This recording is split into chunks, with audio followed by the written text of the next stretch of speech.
Joining me now, Manley Fuller from the Florida Wildlife Federation. Manley, you are the man behind the idea of banning oil drilling in Florida waters. We would like to see a prohibition of oil drilling in Florida waters placed in the state's constitution.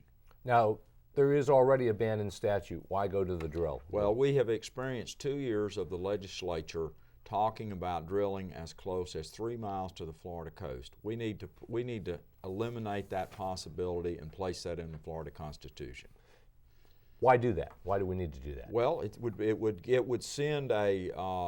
mean that we would not, in waters that Florida has direct control of, we would not taking an action which would place our risk and our ecosystem place our economy and our ecosystem at risk. All right, so you've got the governor on your side, but you've got Dean Cannon and Mike Karadopoulos who say we're not going to do that, at least in the legislative process. If you can't get it through the legislature for this November, what happens? We will begin a petition campaign to place it on the ballot for 2012, but we think it makes a lot more sense to do it in 2010.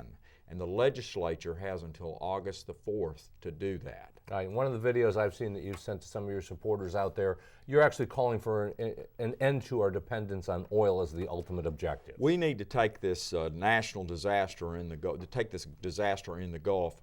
America needs a new, cleaner, more efficient energy future.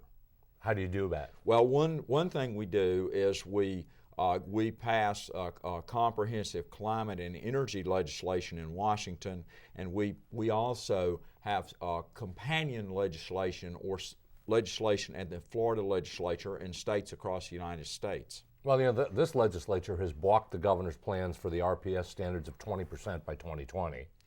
We think the legislature needs to re-examine their positions and to do the right thing. And this seems to be the right time to do that. We believe it is. We think that, and that may lead the incoming speaker and the incoming Senate president to reconsider their positions on not supporting a constitutional prohibition of oil drilling in Florida waters. And indeed, Mike Karadopoulos has called an energy summit in Central Florida in July. And Representative Vasalinda is calling for one this coming Monday and Tuesday here in Tallahassee. So do both of those help you? We think that they both are useful forums to bring forward support for things like the renewable portfolio standard, efficiency. We need to be encouraging. We need a new energy future for Florida and the United States. But you know, we've been talking about this since the mid-'70s, and gas prices keep going down. Oil is down this past week, and people have a very short memory. Well, that's true, but I think this disaster is a real wake-up call. People ought to realize that we need to transition to a cleaner energy future for the world for a lot of reasons. And also there's going to be new economic opportunities. America needs to be well positioned to take advantage of clean energy technologies and efficiencies. One of the things that has happened with this legislature is they let the solar rebates go away, which there are 10,000 people out there that installed solar because they needed that boost. But would you encourage that as well? We would encourage actions like that, absolutely.